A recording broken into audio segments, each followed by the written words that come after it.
नमस्कार, मैं हूं प्रीति सरू और आप देख रहे हैं न्यूज T20। आइए आपको लिए चलती हूं आज की एक खास खबर की ओर। कुछ दिनों से छत्तीसगढ़ में अमित बघेल के बयान को लेकर बवाल मचा हुआ है। जैसा कि आप सबको पता ही है कि छत्तीसगढ़ क्रांति सेना अध्यक्ष और जोहार छत्तीसगढ़ पार्टी के प्रमुख नेता अमित बघेल पर रायपुर पुलिस ने 5,000 रुपए का इनाम घोषित कर रखा है। जानकारी के अनुसार अमित बघेल की खोज में पुलिस जगह जगह छापेमारी कर रही है। पुलिस का कहना है कि अमित बघेल अपने परिचितों के घरों में घर बदल बदल कर छुप रहा है। पुलिस अधिकारियों ने कहा है कि हम बघेल को जल्द गिरफ्तार कर लेंगे। चर्चा यह भी है कि अमित बघेल गिरफ्तारी से बचने के लिए अग्रिम जमानत की अर्जी लगा सकता है। दूसरी तरफ अग्रिम जमानत का विरोध करने के लिए हाई कोर्ट में कैविएट लगाया गया है, जिसमें अमित बघेल को लेकर दूसरा पक्ष भी पहले सुना जाना चाहिए। वहीं अखिल भारतीय संत समिति ने रायपुर के दूधाधारी मठ में एक विशेष बैठक की, जिसमें अमित बघेल के विषय में चर्चा की है। बैठक में छत्तीसगढ़ सिंधी समाज के महंत राम सुंदर दास, राजीव लोचन महाराज, महामंडलेश्वर सर्वेश्वर दास, रामरूप दास, सीताराम दास, बसंत बिहारी दास तथा मोहन दास, अवध बिहारी दास और संत युधिष्ठिर लाल भी मौजूद थे। उन्होंने अमित बघेल के बयानों को लेकर दुख जताया। संतों ने कहा है कि छत्तीसगढ़ियावाद के नाम पर भ्रम फैलाया जा रहा है, जिससे हिंदू आपस में ही लड़ रहे हैं।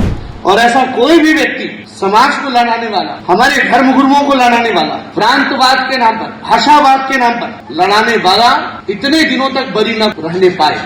अगर तुरंत गलती करता है तो तुरंत उसकी सजा हो, ये प्रस्ताव पास करके हम शासन से आग्रह करें, क्योंकि संत समिति की ओर से राजीव लोचन दास जी ने पहले भी इसके अब वो खंडन कर चुके हैं और अब सब संतों के हस्ताक्षर के साथ शासन से हम सब ये मांग करें कि जल्द से जल्द उसकी गिरफ्तारी हो और ऐसा कोई भी करता हो उसकी तुरंत गिरफ्तारी होनी चाहिए। तो मैं ये विषय पढ़ दे रहा हूँ आप सबके बीच में।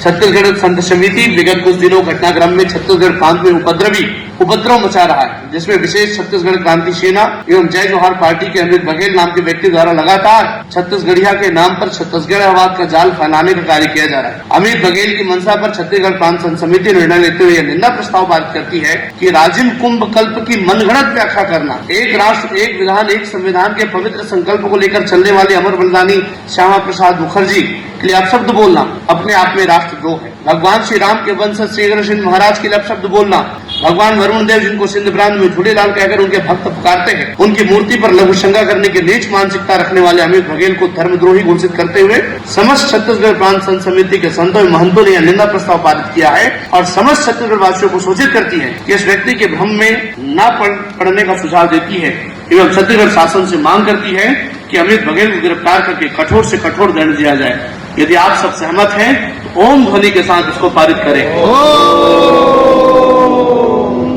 परम पूज्य संतों का बहुत बहुत धन्यवाद। गौरतलब है कि 9 अक्टूबर को सड्डू निवासी शिवेंद्र वर्मा और धर्मनगर टिकरापारा के अजय यादव के घर पर अमित बघेल की तलाश में पुलिस ने छापा मारा था। दोनों ही छत्तीसगढ़ी क्रांति सेना के सदस्य हैं, जिनसे पुलिस ने पूछताछ की है। साथ ही पुलिस की कई टीमें कई जगह अमित बघेल की तलाश कर रही है। आपको बता दें कि 27 अक्टूबर को छत्तीसगढ़ क्रांति सेना के प्रमुख अमित बघेल ने अग्रसेन महाराज और सिंधी समाज के इष्ट देवता झूलेलाल जी पर अभद्र बयान दिया था। इस बयान के बाद अग्रवाल समाज और सिंधी समाज ने प्रदेश भर में प्रदर्शन किया। अमित बघेल के खिलाफ रायपुर के अलावा छत्तीसगढ़ और देश के अलग अलग थानों में FIR दर्ज करवाई गई है। रायपुर, दुर्ग, धमतरी, इंदौर, ग्वालियर, नोएडा, महाराष्ट्र, प्रयागराज तथा अन्य जगह भी समाज के लोगों ने शिकायत दर्ज कराई है। अकेले रायपुर में अलग अलग स्थान में शिकायत दर्ज की गई है। मीडिया से चर्चा के दौरान भूपेश बघेल ने कहा कि कानून व्यवस्था ठीक से संचालित नहीं होने के कारण यह स्थिति बनी है। किसी भी धर्म के महापुरुष का अपमान कर रहा है तो वह पूरे छत्तीसगढ़ का अपमान कर रहा है। भूपेश ने कहा कि कार्रवाई होनी चाहिए, लेकिन सरकार कार्रवाई नहीं कर पा रही है। भूपेश ने यह भी कहा कि डिप्टी CM और किसी मंत्री का इस मामले में अभी तक कोई बयान नहीं आया है। उन्होंने सीधा आरोप लगाया कि सरकार जातियों और समाज में विभाजन का काम कर रही है। देखिए, एक चीज है, कानून व्यवस्था यदि ठीक से संचालित नहीं करेंगे तो स्थिति ये बनेगी। कोई भी महापुरुष हो, किसी भी धर्म का महापुरुष हो, उसके खिलाफ यदि कोई बात आप बोल रहे हैं तो वो आप पूरे छत्तीसगढ़ का अपमान कर रहे हैं। चाहे वो गुरु घासीदास के खिलाफ यदि कोई बात कर रहे हैं, या अग्रसेन महाराज के खिलाफ बात कर रहे हैं, या झूलेलाल जी के बारे में यदि कुछ बात कर रहे हैं, तो वो संत महात्मा है। कोई भी बोले उसके खिलाफ कार्रवाई होनी चाहिए, और ये कार्रवाई नहीं कर पा रही सरकार। एक बयान आप मुझसे पूछ रहे हैं, इन मंत्रियों से क्यों नहीं पूछते आप? एक बयान दिया है, इसके बाद चाहे किसी ने भी बयान दिया हो, कोई कार्रवाई छोड़, न गृह मंत्री का, न उप मुख्यमंत्री का, न मुख्यमंत्री का, न किसी मंत्री का, एक बयान नहीं। कैसी सरकार है ये? इसका मतलब ये है कि ये सरकार खुद ही जातियों में, समाज में विभाजन पैदा करना चाहती है, इसलिए सरकार मौन है। सरकार खुद ही इसको बढ़ावा दे रही है, ताकि समाज में जो दूसरे समस्या है, खाद के, बीज के, दवाई की, बिजली की, पढ़ाई की, इलाज की, ये जितनी समस्याएं हैं, विकास पूरा ठप है 2 साल से। कहीं 1 किलोमीटर सड़क नहीं बना है, अभी कहीं मनरेगा में कोई काम नहीं हुआ है। पंचायत वाले जितने सरपंच हैं वो खाली बैठे हैं, जितने नगरीय निकाय में जीते हैं वो खाली बैठे हैं। कोई काम न शहर में, न गांव में, न विकास कार्य हो रहा है, न कानून व्यवस्था स्थिति ठीक नहीं है।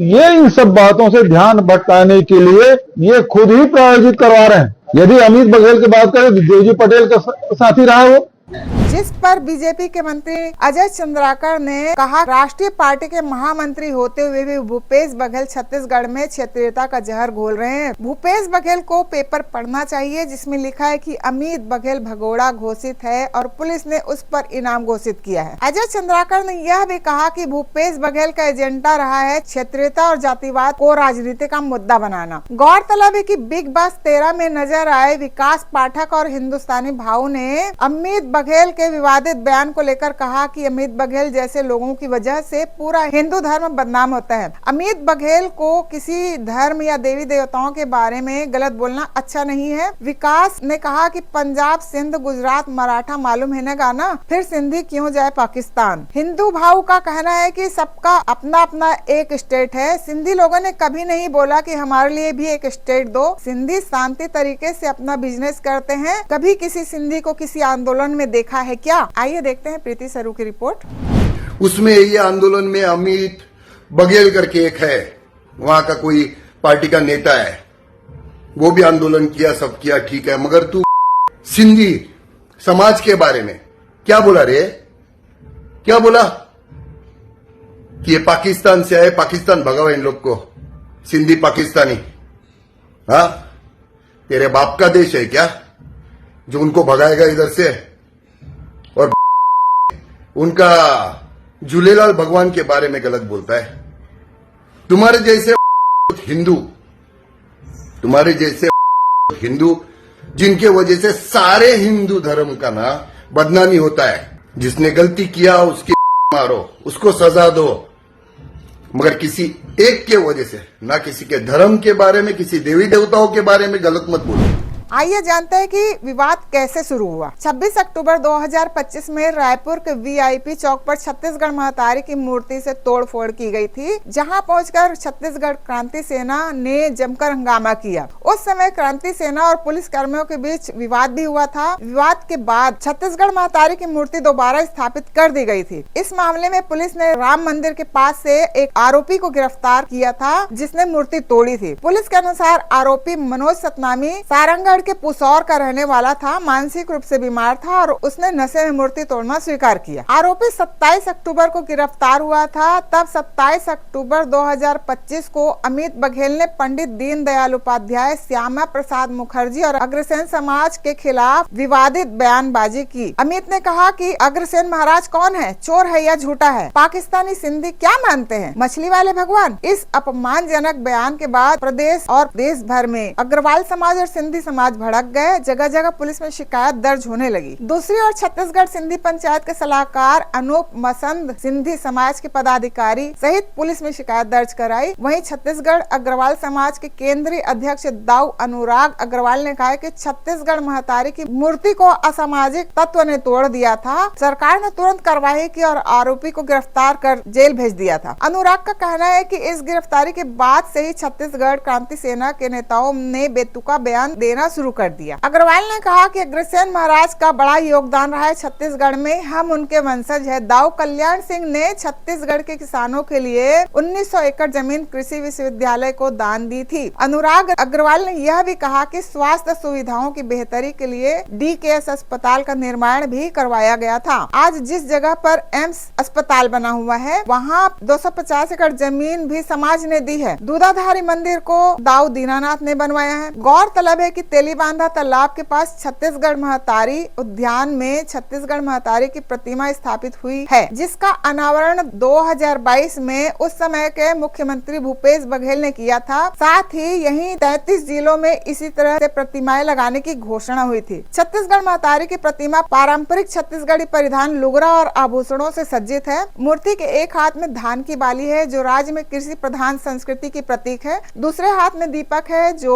ज्ञान, शांति और समृद्धि का प्रतीक है। सर पर मुकुट, चेहरे पर तेज और मुद्रा में मातृत्व की भावना झलकती है। बहरहाल अमित बघेल फिलहाल अंडरग्राउंड है। अमित बघेल की तलाश में पुलिस प्रशासन लगा हुआ है। आगे क्या अपडेट होता है हम आपको बताते रहेंगे। आज की खबर में बस इतना ही। हमारी यह खबर आपको कैसे लगी इस विषय में अपनी राय अवश्य दें। मैं हूँ प्रीति सरू। मिलते हैं फिर एक नई खबर के साथ। तब तक के लिए दीजिए इजाजत। नमस्कार।